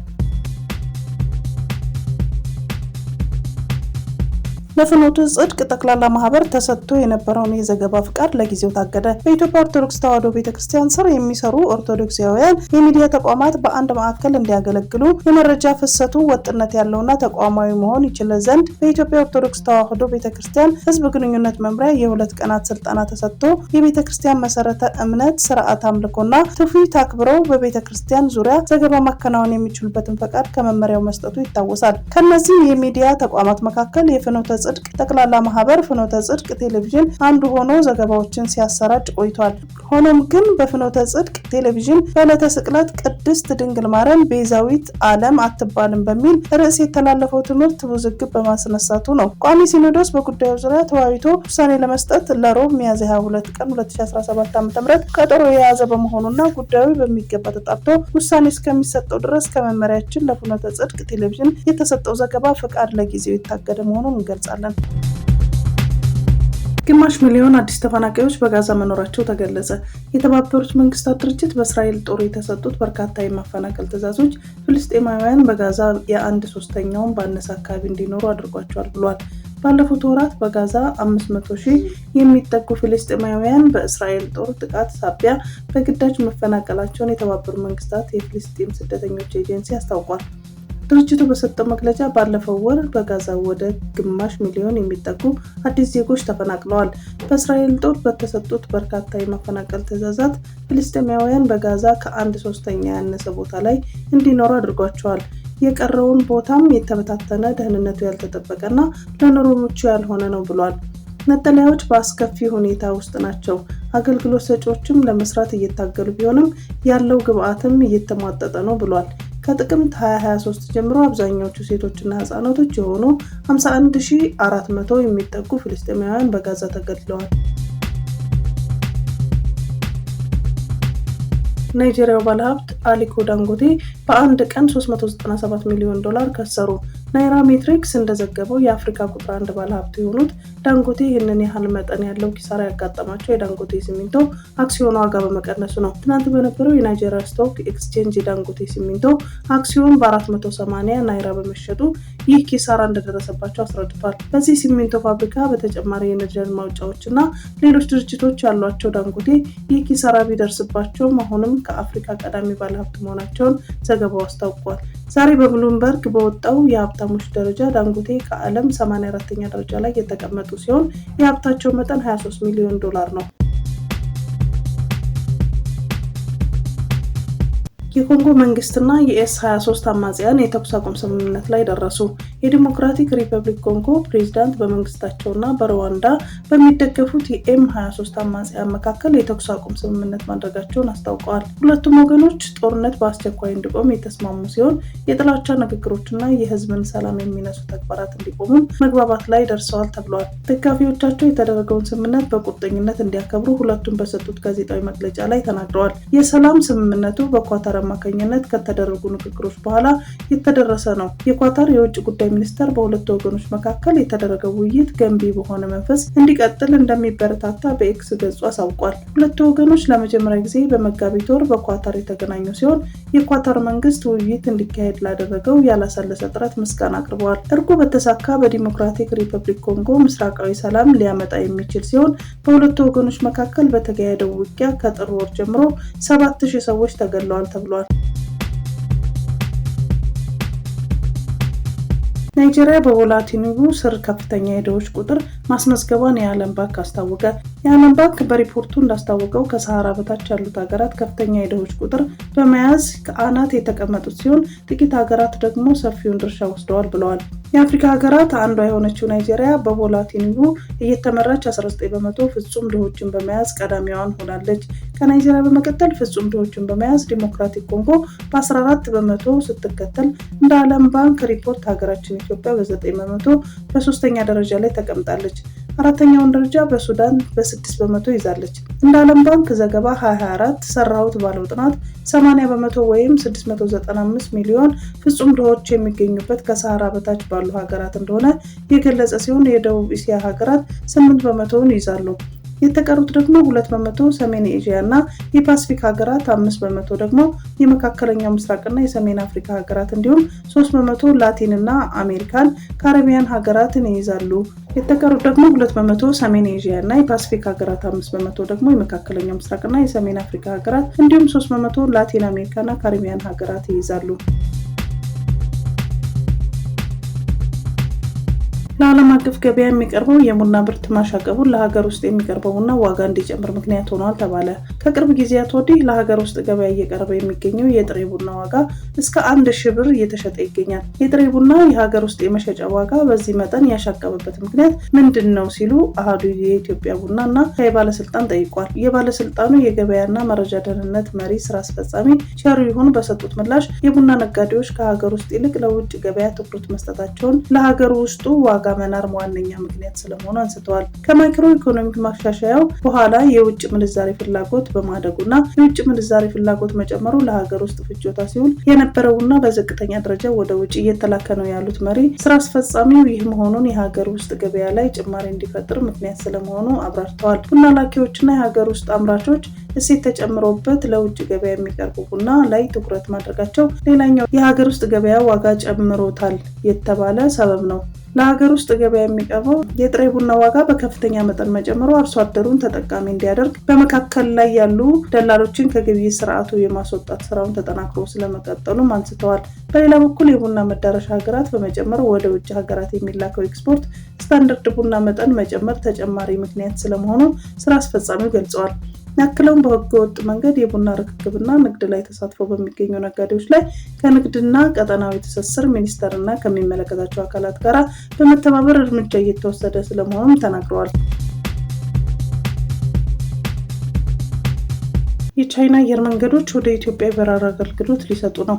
2 የቻይና አየር መንገዶች በተያያዘው የፈረንጆች 2025 መጨረሻ ወደ ኢትዮጵያ የበረራ አገልግሎት ለመጀመር ማቀዳቸውን አስታወቁ።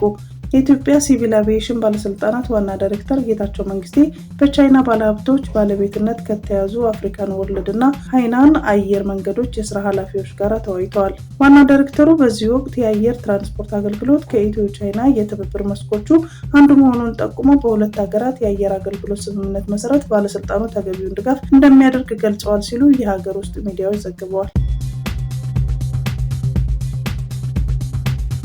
ኢትዮጵያ ባለፉት 9 ወራት ከግመልና ከዳልጋ ስጋ ሽያጭ 5 ሚሊዮን የአሜሪካን ዶላር ገቢ አግኝታለች ተባለ። ኢትዮጵያ በ2017 በጀት ዓመት 9 ወራት የተለያዩ የእንስሳት ውጤቶችን ለውጭ ገበያ ማቅረብ ትችላለች ሲል የእንስሳት ልማት ኢንስቲትዩት አስታውቋል። የኢንስቲትዩቱ ዋና ዳይሬክተር ዶክተር አስራት ጤራ ለብስራት ሬዲዮ እንደተናገሩት ባለፉት 9 ወራት ለሽያጭ እንዲቀርቡ ከተደረጉት የእንስሳትና የእንስሳት ተዋጽኦች ምርቶች ውስጥ የዳልጋ ከብትና የግመል ስጋ ተጠቃሾች ናቸው። በተለይም ኢትዮጵያ ከቅርብ ጊዜያቶች ወዲህ የግመል ስጋን ለውጭ ገበያ ማቅረብ ብትጀምርም በአሁኑ ወቅት ላይ የዓለም አቀፍ ገበያ ያለው ተቀባይነት እየጨመረ መምጣቱ ተገልጿል። ባለፉት 9 ወራት 1133 ቶን የዳልጋ ከብትና የግመል ስጋ ለውጭ ገበያ መቅረቡንና ዋና ዳይሬክተሩ ገልጸው በምላሹ 5 ሚሊዮን የአሜሪካ ዶላር ገቢ መገኘቱን ተናግረዋል። ለዘርፉ የተደረገው ድጋፍና ክትትል ጨምሮ በህገ ወጥ የእንስሳት ንግድ ዙሪያ የነበሩ ችግሮች መፍትሄ ማግኘታቸውን፣ ማቀነባበሪያ ኢንዱስትሪዎችን በተወዳዳሪነት ዋጋ የእርድ እንስሳትን መግዛት እንዲችሉ ስላደረጋቸው ጥሩ አፈጻጸም ታይቷል ተብሏል። ለግመል ስጋ ከፍተኛ ፍላጎት ካላቸው ሀገራት መካከል ሳውዲ አረቢያ ዋነኛዋን የገበያ መዳረሻ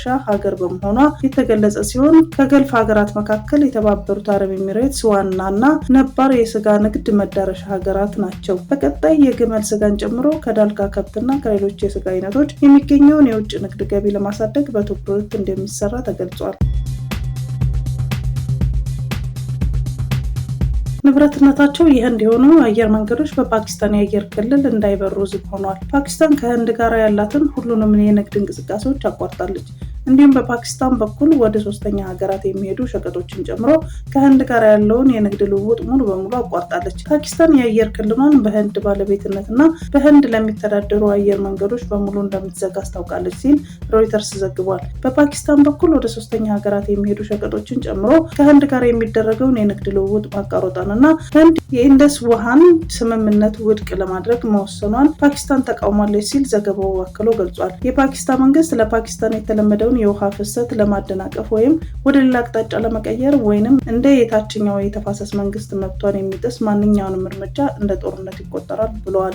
ፓኪስታን በተጨማሪ የህንድ ወታደራዊ አማካሪዎች እስከ ኤፕሪል 30 ድረስ እንዲወጡ ትዕዛዝ አስተላልፋለች ሲል ፕሬስ ትረስት ኦፍ ኢንዲያ የዜና ወኪል ዘግቧል። ህንድ በካሽሚር ታዋቂ የቱሪስት መዳረሻ ላይ አሸባሪዎች 26 ሰዎችን ከገደሉ ከአንድ ቀን በኋላ ከፓኪስታን ጋር ያላትን ግንኙነት ለማቋረጥ ተከታታይ እርምጃዎችን መውሰዷን አስታውቃለች። ይህ በ20 ዓመታት ውስጥ በሰላማዊ ሰዎች ላይ የተፈጸመ አስከፊ ጥቃት ነው ተብሏል። የውጭ ጉዳይ ሚኒስትር ቪክረም ሚስሪ ለመገናኛ ብዙሃን መግለጫ በሰጡበት ወቅት እንዳሉት ከጥቃቱ ጋር ያለው ድንበር ተሻጋሪ ግንኙነት የጸጥታው ካቢኔ ባደረጉት ልዩ ስብሰባ በፓኪስታን ላይ እርምጃ ለመውሰድ መወሰኑን ተናግረዋል። ከተወሰዱት እርምጃዎች መካከል ህንድ በሁለት ሀገራት መካከል ያለውን የኢንደስ የውሃ ስምምነት ወዲያውኑ አግዳለች። ቪክረም ሚስሪ በተጨማሪ ኒው ዴሊ በሚገኘው የፓኪስታን ከፍተኛ ኮሚሽን የመከላከያ አማካሪዎች ሀገሪቱን ለቀው እንዲወጡ መደረጉን ተናግረዋል። በኢስላማባድ የሚገኘው የህንድ ከፍተኛ ኮሚሽን የሰራተኞቻቸውን ብዛት ከ55 ወደ 30 እንደሚቀንስም አስታውቋል። በተጨማሪም በህንድና በፓኪስታን መካከል ያለው ዋና የድንበር ፍተሻ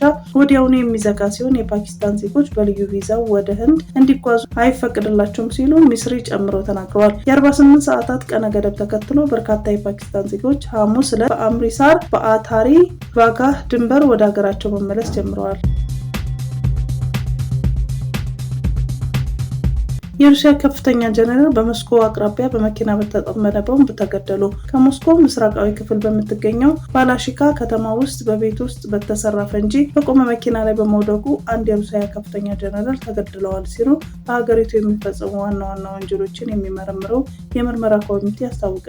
ከባድ ወንጀሎችን የሚያጣራው የሩሲያ የምርመራ ኮሚቴ የሞተው መኮንን የ59 ዓመቱ ያሮስላቭ ሞስካሊክ የሩሲያ ጦር ኃይሎች አጠቃላይ ሰራተኛ ዋና ኦፕሬሽን ዳይሬክቶሬት ምክትል ኃላፊ መሆናቸውን አስታውቋል። በተገኘው መረጃ መሰረት ፍንዳታው የተከሰተው በቤት ውስጥ በተሰራ ፈንጂ በአውዳሚ አካላት የተሞላ ፈንጂ በመፈንዳቱ ነው ሲል መርማሪ ኮሚቴው በሰጠው መግለጫ ገልጿል። መርማሪዎች አክለውም በባላሽካ ከሚገኙ አፓርታማዎች ውጭ በቆመ የቮልስዋገን ፍንዳታ ከተፈጸመ በኋላ በደረሰው አሰቃቂ ጥቃት ላይ ምርመራ እንዲከፍቱ ተናግረዋል። መግለጫው በስተጀርባው ማን ሊሆን እንደሚችልም አልገለጸም። ካሊፎርኒያ ጃፓንን በመብለጥ በዓለም አራተኛዋ ባለ ግዙፍ ኢኮኖሚ ሆነች። ከአሜሪካ ግዛቶች መካከል አንዷ የሆነችው ካሊፎርኒያ ራሷን የቻለች ሀገር ከሆነችው ጃፓን በልጣ መቀመጧን ግርምትን ፈጥሯል። ይኸውም መረጃ ይፋ ያደረጉት ደግሞ የካሊፎርኒያ አስተዳዳሪ የሆኑት ጋቪን ኒውሶም ሲሆኑ እንደ ማጣቀሻነት የተጠቀሙት ደግሞ የአይኤምኤፍ እና የአሜሪካ ኢኮኖሚ እድገት ትንተና ቢሮ የቅርብ ጊዜ መረጃዎች ናቸው።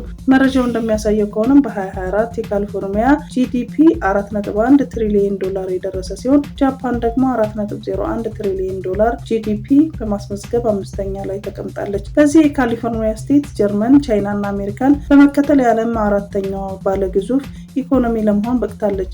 በዚህ ዙሪያ አስተያየታቸውን የሰጡት አስተዳዳሪውን ከዓለም ጋራ በእኩል ፍጥነት እየተራመድን ሳይሆን ዙሩን እያከረርነው ነው ብለዋል። ይህ መረጃ ይፋ የተደረገው ታዲያ የካሊፎርኒያ ገዢው የትራምፕ ታሪፎችን በመቃወም ድምጻቸውን ባሰሙ ማግስት ሲሆን የትራምፕ ታሪፎች የሀገሪቱ ኢኮኖሚ አደጋ ላይ እንዳይጠሉ ስጋታቸውንም ገልጸዋል። ካሊፎርኒያ ከአሜሪካ ግዛቶች ሁሉ የበለጠ የማኑፋክቸሪንግ እና የግብርና ኢንዱስትሪ ማዕከል ስትሆን ከዚህ ባሻገር በቴክኖሎጂው ዘርፍም የምትታወቀው ብሎም የዓለም መዝናኛ ኢንዱስትሪ ማዕከልም ነች። ከዚህ በተጨማሪ ካሊፎርኒያ በአሜሪካ ውስጥ ካሉት ግዙፍ ወደቦች ውስጥም 2 በእቅፍ ውስጥ ይዛለች። ታዲያ ያሆኑ የካሊፎርኒያ ገዢ የሆነው ኒውሶም የዲሞክራቶች አባል ሲሆን በ2028 ዲሞክራቶችን ወክሎ ለፕሬዝዳንትነት ይወዳደራል ተብሎም የሚጠበቅ ሲሆን የትራምፕን የታሪፍ ውሳኔ ተከትሎ ጉዳዩን በሕግ እንዲታይ ክስ የመሰረተ ሲሆን ትራምፕ እንዲህ አይነቱን ዓለም አቀፍ ቀውስ የሚፈጥር ውሳኔ የማስተላለፍ ስልጣናቸውን እንዲመረምር ጠይቀዋል።